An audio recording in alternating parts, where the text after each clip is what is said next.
welcome to the First Universalist Church of Yarmouth. My name is Mac Jones. I am the children's teacher and youth advisor here at First U, and I'm very happy to be greeting you today. At First Universalist, our mission is to explore our faith, embrace this community, and to engage the world as spiritual seekers. May we take those words to heart. Before we begin our service, I have two announcements. First, in honor of tomorrow, March 14th, or 3.14, today we celebrate our annual Pie Day service. All are invited to join us for a slice of pie, or multiple slices of pie, and fellowship following our service. Following the service, pie and coffee will be served in the gathering room and common room downstairs. Please honor one another's needs during this time and keep your masks on when you're not eating or drinking. It will be very sweet to see you there. Second, due to plans and needs of worship leaders, our service next Sunday, March 20th, will only be on Zoom. But fear not, we have every intention of resuming in-person worship the following Sunday, March 27th. Those are our announcements this morning. For news about other upcoming events in our community, please check out the Sunday morning news insert in your order of worship. I now invite you to take a deep breath with me.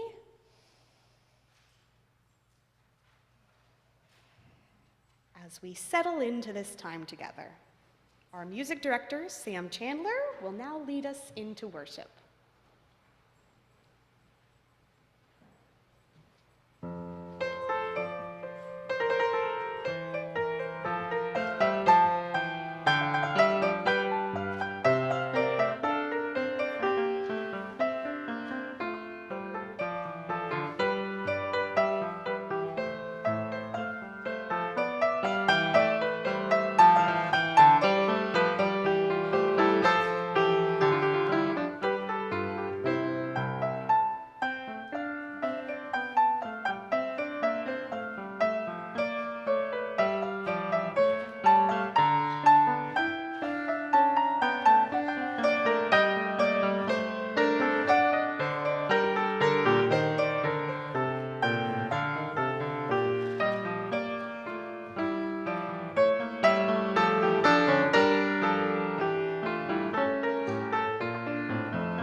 Good morning.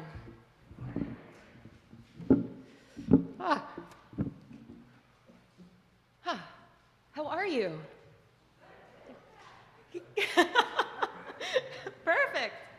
It's good to see you, and friends on Zoom, it is good to be with you. Happy Pi Day. Happy Daylight Savings. May everything for everyone just get sweeter and brighter from here. My name, my friends, is Hillary Collins-Gilpatrick. I'm the minister here at First Universalist Church in Yarmouth, and it is with peace and friendship that I say, whoever you are, wherever you are from, whomever you love, whatever it is you have done, whether you have come to church today for the church service, or you have come to church today for the pie after the church service, you are welcome here. And we're so glad you're here. And my friends, yes, today we celebrate Pi, both the vast and mysterious number and the deliciously perfect food. And yes, these two pies have much in common. Like the number pi, the food pie contains multitudes and can shift to fit perfectly into almost any culinary realm of our lives. It can be sweet, savory. It can be your breakfast, lunch, dinner, or midnight snack.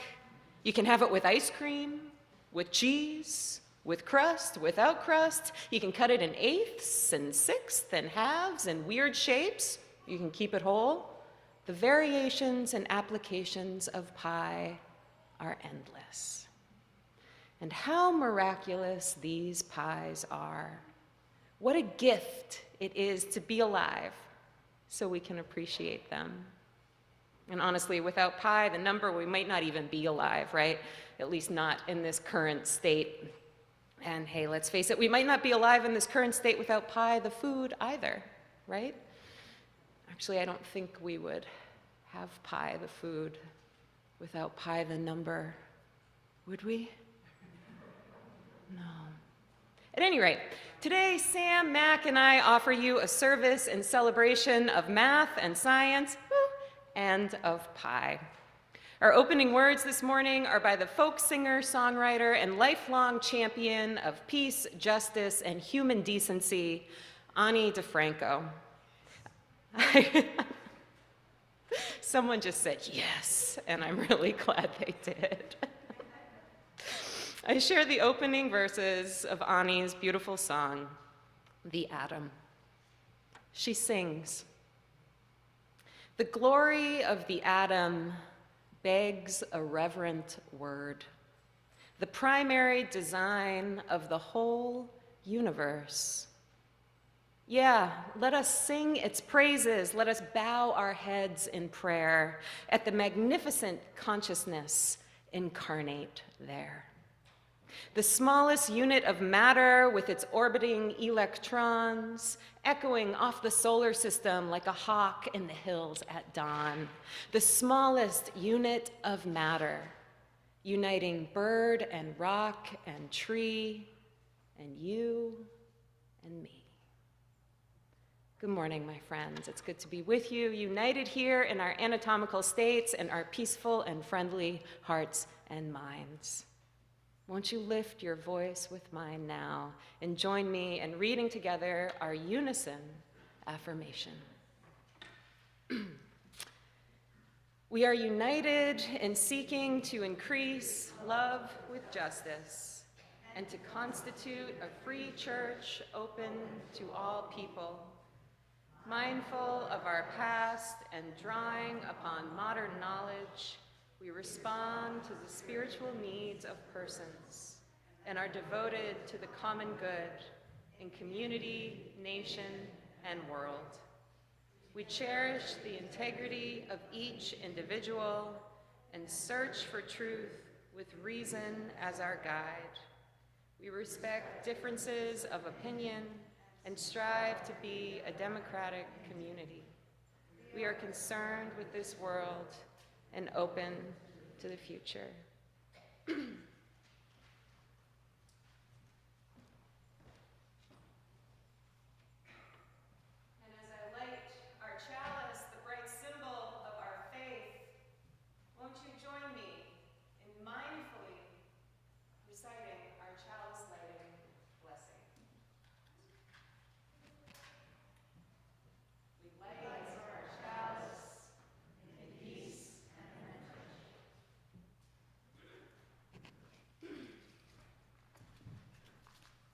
Dun dun dun dun dun dun dun dun dun dun dun dun dun dun dun dun dun dun dun. Whoa, Mac, what do you have there?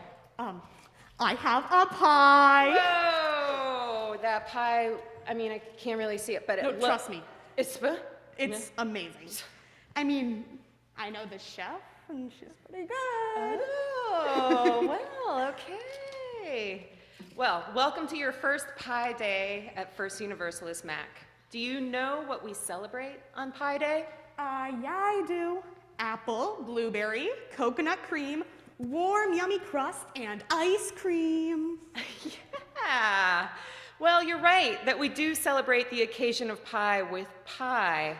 But today we're also talking about a different kind of pie. Like pizza pie. Oh, that'd be great. Maybe next year. No, today it's another kind of pie. This kind of pie is spelled P-I-E. I. And it's a name for an infinite number. It's a number that keeps going on forever and helps us better understand circles. The outside of a circle is called a circumference, and if you divide it by the circle split down the middle, that's pi.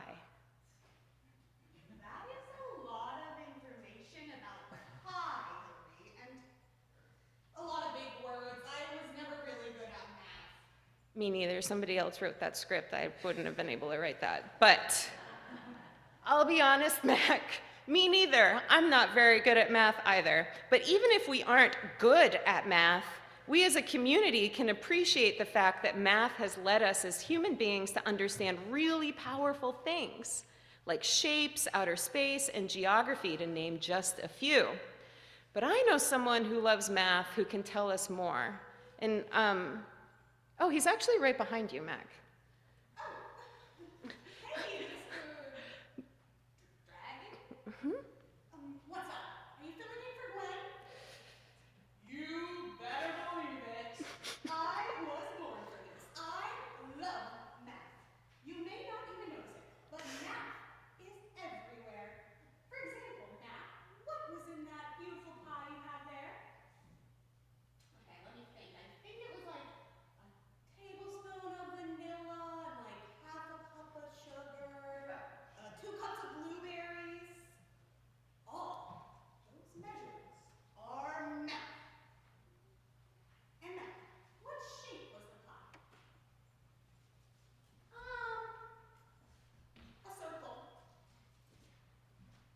A circle is math too. Wow. And Mr. Magical, Mysterious Dragon Puppet, in order to find out how much space and inside we... It's all right. I know I'm intimidating. in, in order, if Gwen only knew, in order to find out how much space inside a circle, we have to use... Pi, but the number pi. Mr. Dragon, what exactly is the number pi? Am I right to think, Mr. Dragon, that most people explain pi as 3.14, but the numbers keep going and mathematicians are still figuring out the new digits of pi every day? Hillary, Yes. I have a math question. Yeah, yes? What's your question? Okay, so today is March 13th, aka 3/13, and Pi Day is tomorrow, March 14th. Why is that? Why is that a math question? It has to do with numbers. Fair enough. Okay, well, if today is 313, tomorrow will be 314, and pi is 314. So I guess we celebrate Pi Day on March 14th because the numbers of the date are the digits of pi. You've got it. Nice job. We are so lucky to have math in our world because it helps us make recipes, travel, learn about planets all around us, create technology, and so much more. So today and tomorrow, we're celebrating it. And we're going to eat pie, huh? Yes, let it be so. Let it be so. Mr. Dragon, first we have to do our children's lesson. Oh, certainly. Me? Yes. We are Unitarian Universalists, people with open minds, loving hearts, and helping hands.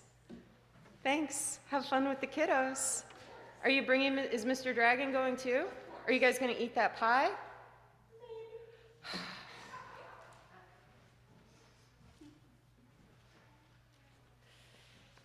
right, if there are any children with us this morning who'd like to head off with Mac now for a Pi Day adventure.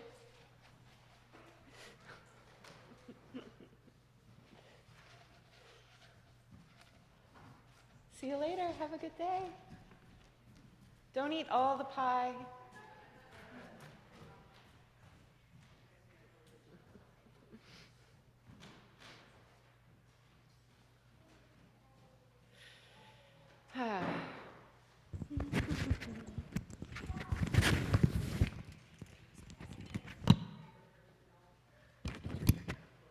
Uh-oh.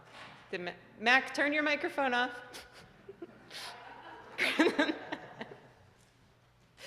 Wonderful. Mac and I wrote that script, mostly Mac, and neither of us are good at math, so we did the best we could with what we had to work with there. My friends, whew, we now come to the time in our service that we set aside for quiet prayer and meditation. This can be a time to reflect on the events of the past week, look forward to what might come in the days ahead, offer a prayer of loving kindness for someone in need of loving kindness, or simply be here now, in this moment, and all it offers us in sensation and emotion. Following our time of quiet, I will ring a chime, and all will be welcome to come forward and share a joy, sorrow, or concern you have today. But first, won't you join me now, my friends, in taking a deep, refreshing breath in for all that has been shared, for all we hold inside, for all we simply do not have the words to explain. We hear you, we hold you, and we wish you immediate comfort, continued joy, a path forward, and the seeds of peace right now. Let it be so, and amen.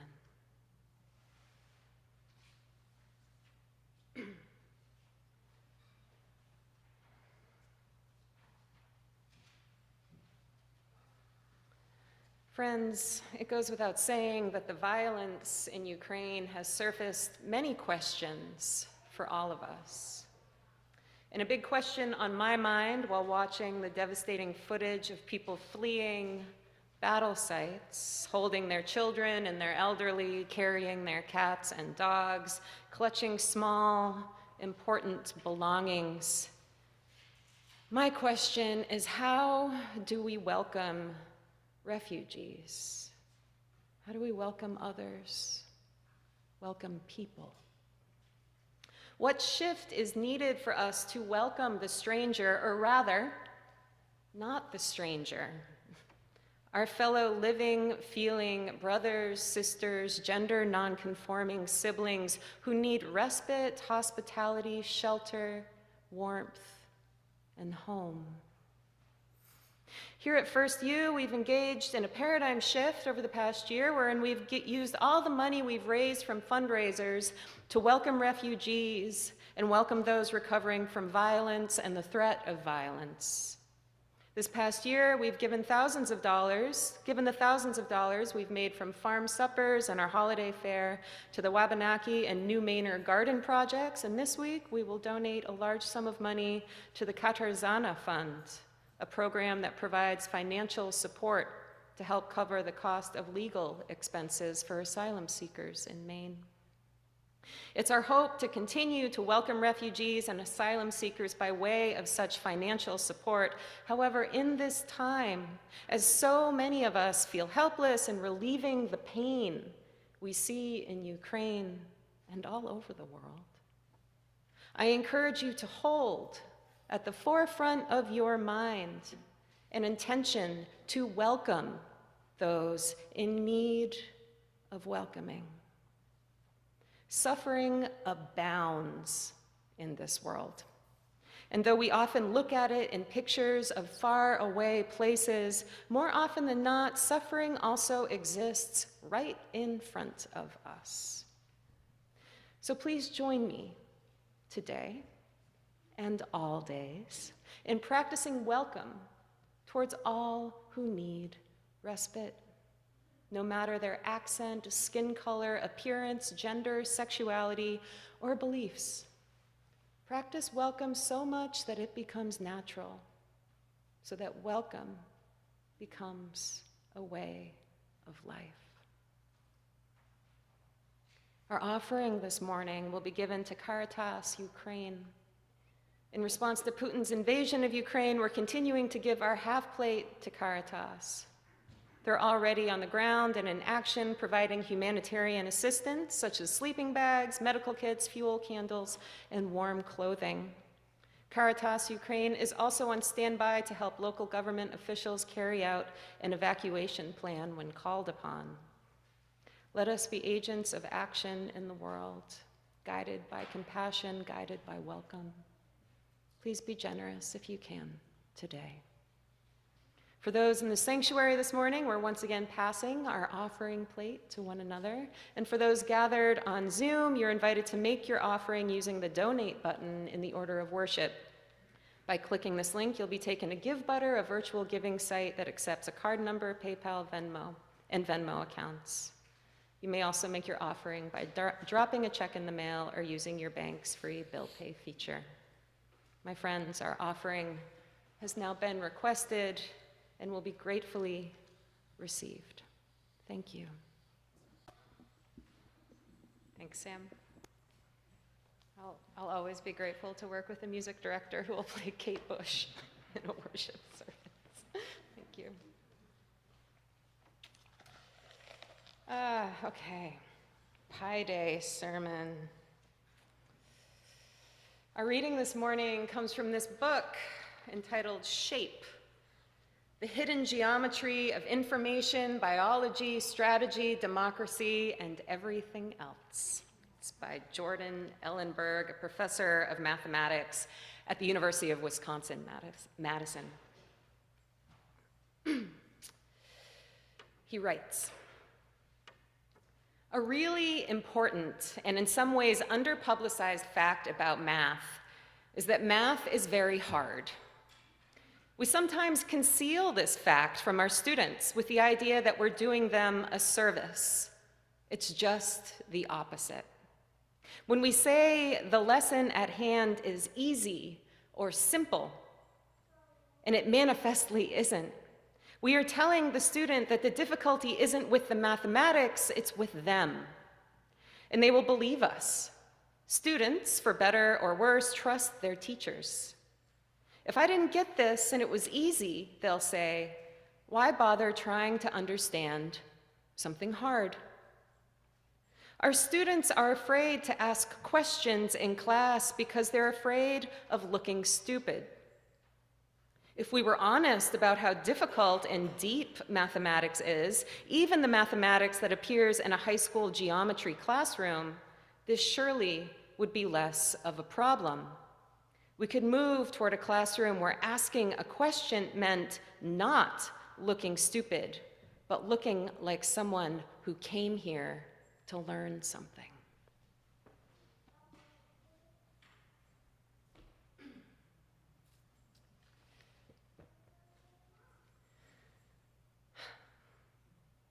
Almost every night, Alexis and I close our day by setting aside our phones, closing our laptops, getting quiet, and just reading for a while. As a throwback to our elementary school days, we often call this time silent sustained reading. And we both recognize that such quiet time is a profound privilege, not to be taken for granted. The other night during SSR, I was fumbling my way through an article I didn't quite understand about the James Webb telescope. You know, that super powerful $10 billion telescope they launched into space last Christmas. The Webb telescope was about 30 years in the making and is at least 100 times more powerful than the Hubble telescope, which it will replace. According to my cursory understanding, the Webb will have the ability to solve mysteries about the Big Bang, identify new planets, and through its infrared technology, answer a few of the gazillion questions we, astrophysicists, have about dark matter and dark energy. As an example of the uses of the Webb telescope, the article offered the recent discovery of a galaxy that appears to have no dark matter in it. As I understand it, the telescope might be able to figure out what's up with that. But wait, what? Alexis, I looked up. She's here today, but she's not looking at me right now. It's fine. Alexis, I looked up. What? She replied. On December 6th, they discovered a galaxy that doesn't have any dark matter in it. What does that mean? I don't know. It doesn't have any dark matter in it. What's dark matter? You know, in pictures of outer space, the dark space between the stars? Yeah, I think it's that. I think it's like the thing that holds space together. Oh, they discovered a galaxy that doesn't have any of that? Yeah. What does that mean? I don't know, just that there's a galaxy with no dark matter out there. I don't get it.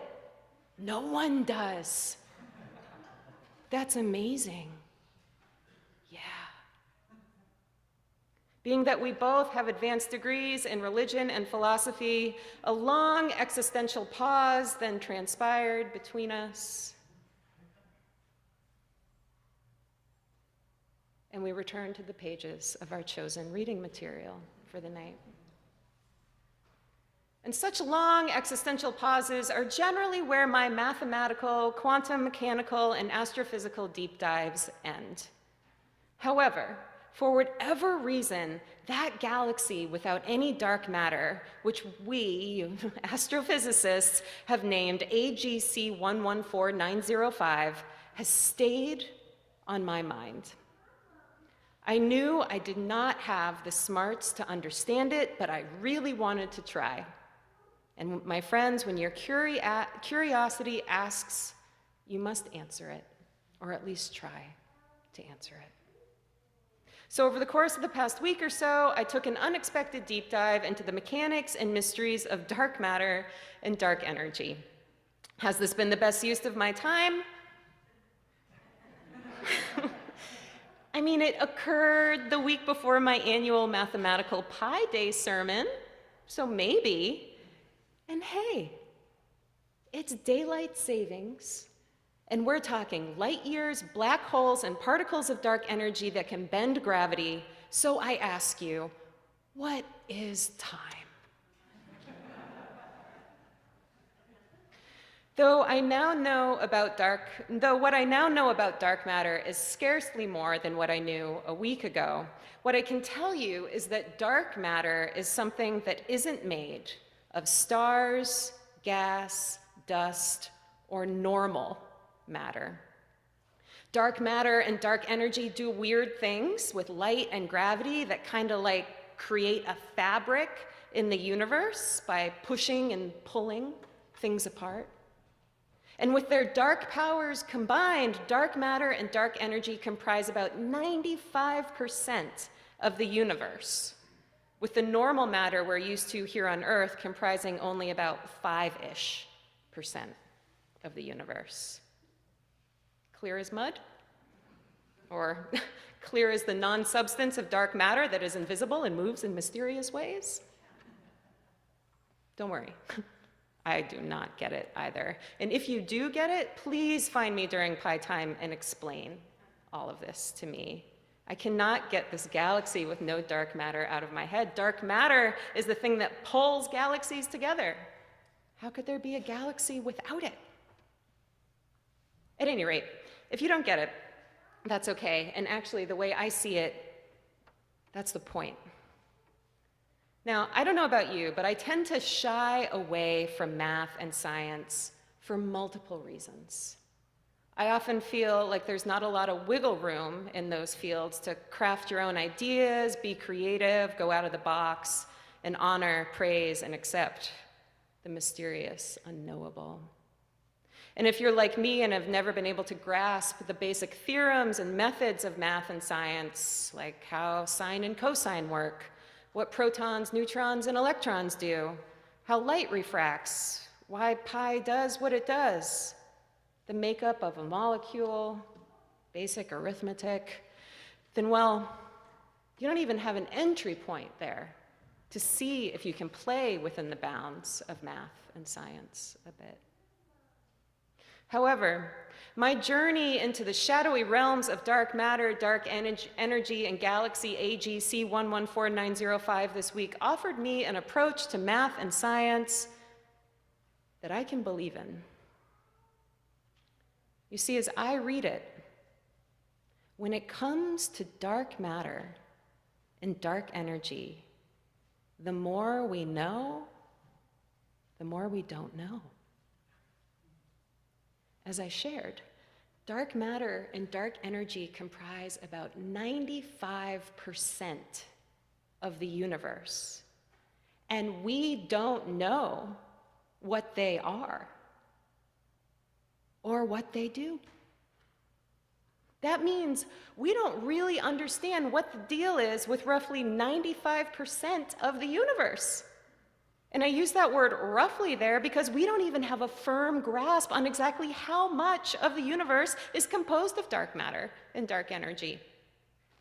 There is so much we don't know.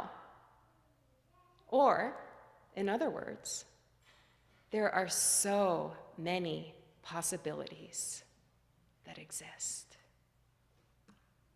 As I rooted around in science journals, NASA blogs, and children's books about astronomy this week, trying to understand how the universe works and coming to the conclusion that nobody understands how the universe works, I couldn't help but start thinking about that vast and mysterious number, pi. Pi is an infinite number embedded in everything circular and cyclical. It's in your lemon meringue pie dish. It's in your coffee cup. It's in the tempo of the music Sam plays so beautifully. It's in the shape of the letters in my sermon.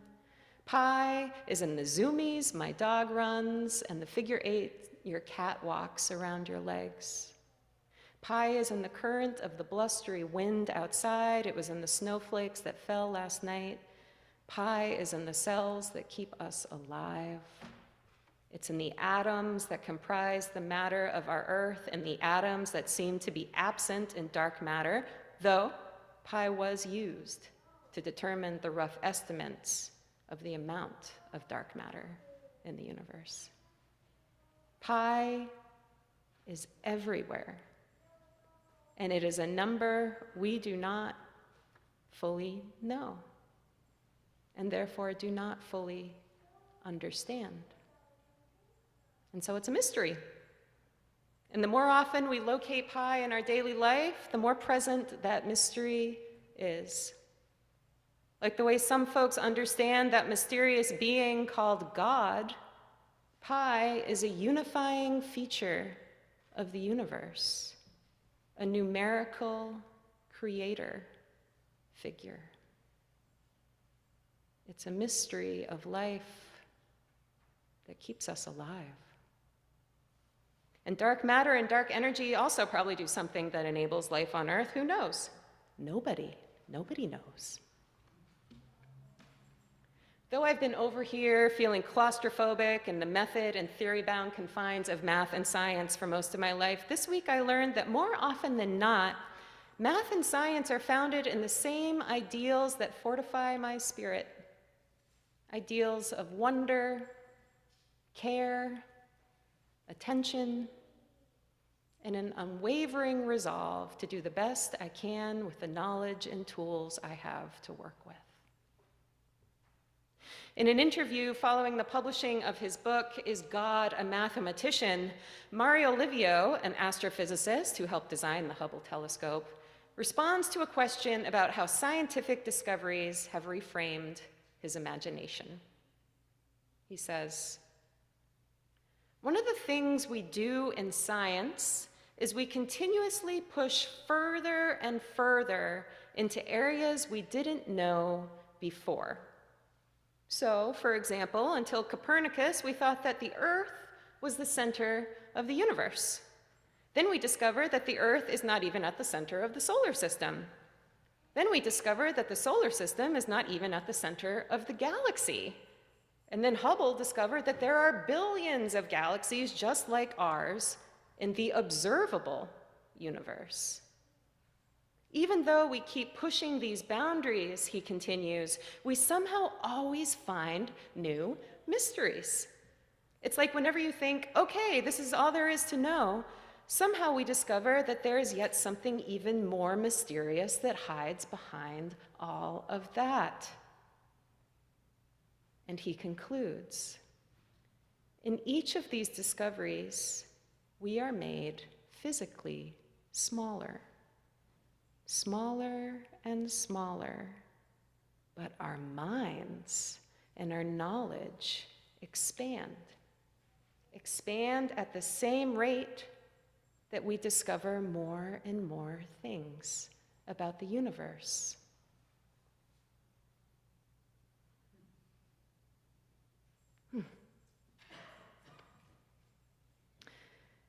My friends, if throughout this sermon, the verses of Gil Scott-Heron's continuously relevant poem, Whitey's on the Moon, if you don't know it, check it out, have been echoing in your mind, I don't blame you. When I saw the price tag on that $10 billion Webb telescope, I too wondered if there were better ways that money could be spent than exploring dark matter-less galaxies 250 million light years away.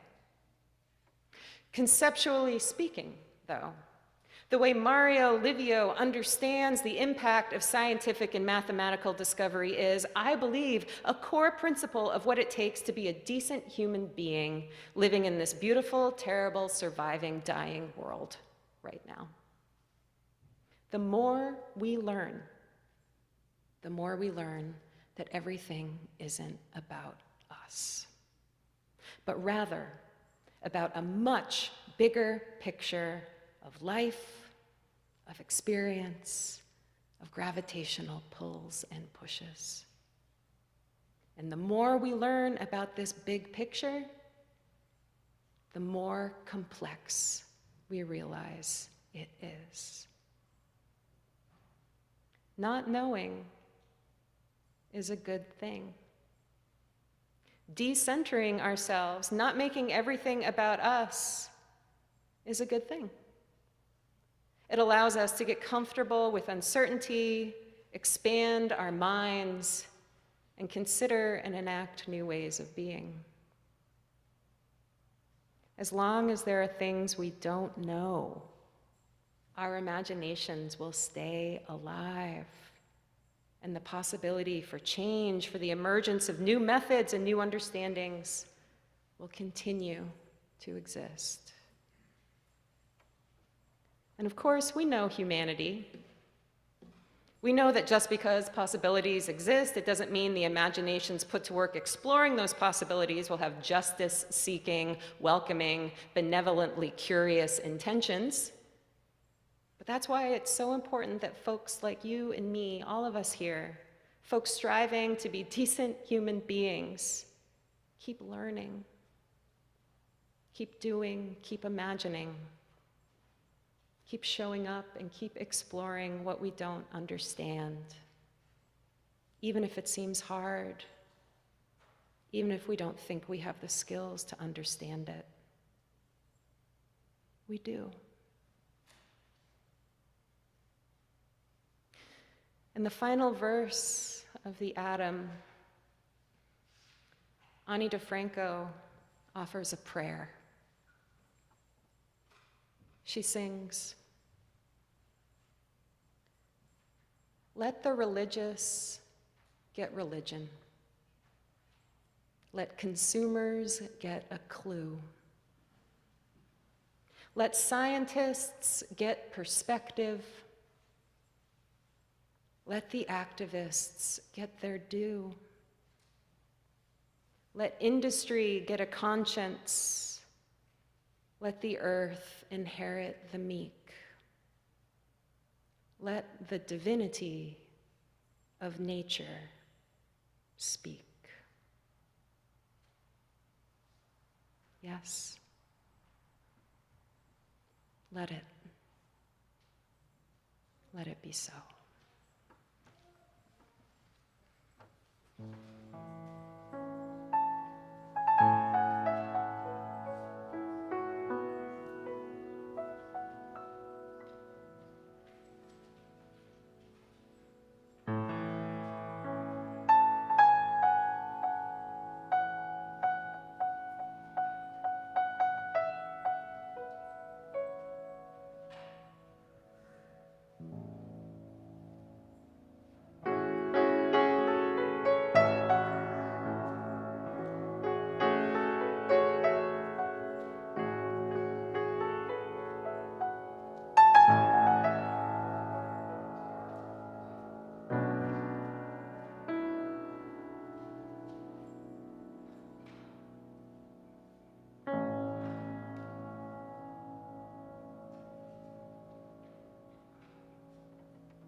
Thank you all so much for coming to our church service today.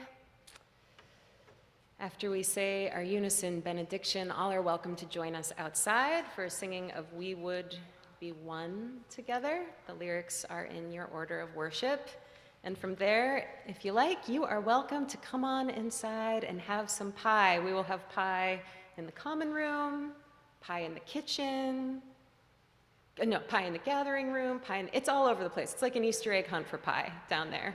So have a blast. You can eat it inside or outside. Keep your mask on while you're not eating. But before we get to pie, my friends, won't you join me in a time of prayer?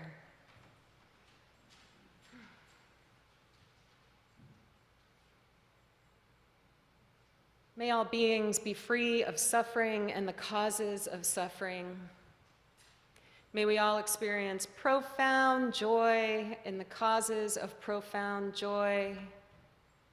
May we celebrate the inherent mysteries of all elements of our lives and the inherent impossibilities, the inherent possibilities that will exist, hopefully, as long as we live and for generations to come. Won't you join me in the words of our unison benediction? For those who come here seeking God, may God go with you.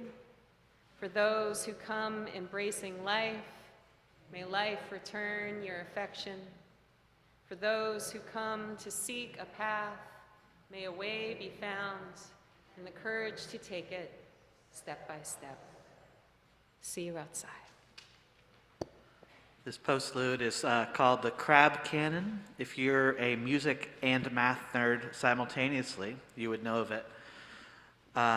It's essentially a palindrome. It's two parts where the top part reads forward and the bottom part reads backwards, and they sort of interlock in the middle. If you can hear that, cool.